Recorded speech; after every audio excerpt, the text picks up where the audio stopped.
Siguro sa mga hilig ug mga motor diha, kahibalo ko nakakita na mo ani sa social media regarding sa mga model review ani na brand. Ug makaingon jud ta nga competitive jud ang maong brand, kaya jud ika at bang sa mga nag-una ug sikat nga mga brand karon.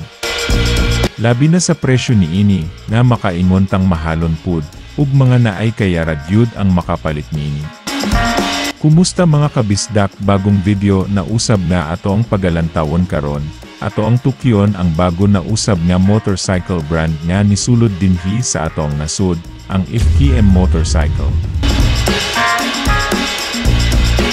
Pero bago una ta magsugod mga kabisdak, kung hilig ka og mga ingon ani nga mga content, mamalihog na lang ko sa pagsuporta niini, pinaagi sa pagtan-aw sa tibok video nato karon.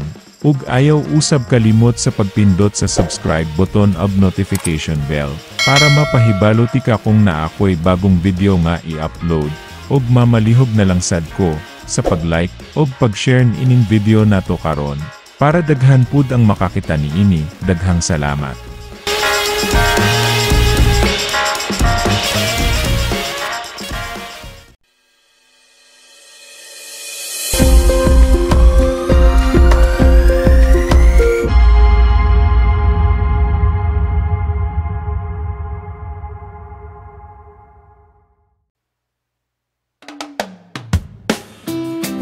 Ang Fecon Motorcycle or FKM, usa ka Singaporean motorcycle brand, pero ang ilang manufacturing plant ana nahimotang sa Guangzhou, China.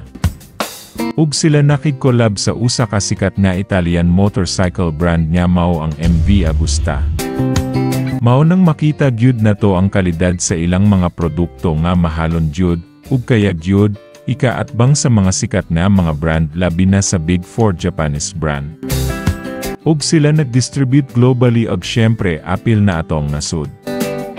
Ang FKM motorcycle gipanag-iya sa kumpanyang Guangzhou Fecon Motorcycle Company Limited.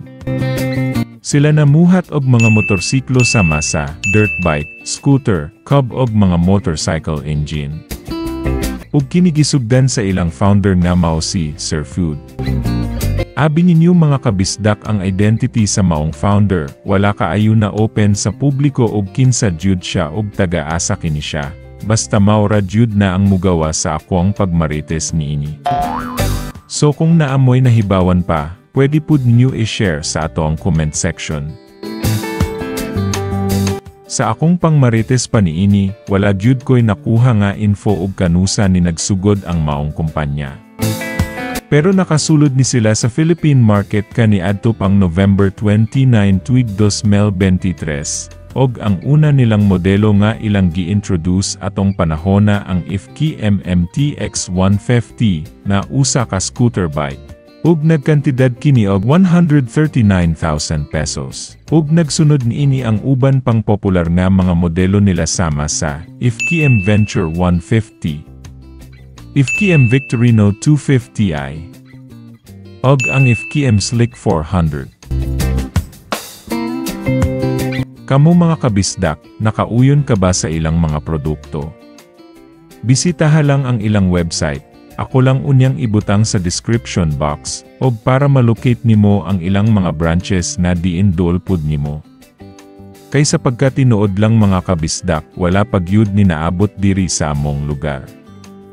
So atang-atang lang niya taani puhon, nga mo abot ning FKM motorcycle sa mga area nga wala pa nila nabutangi og mga branch. Og lantaw-lantaw lang una ta sa mga review aning FKM motorcycle, sa YouTube og sa uban pang social media. Comment down below na lang mga kabisdak. Daghan kayong salamat mga kabisdak, sa paglantaw ni ining video nato karon. Sa sunod na pud ha, atangin na pud ang bago na kong i-upload nga video, dinhi sa atong channel, nga gimugna para natong mga Bisaya. Salamat og kita-kits puhon.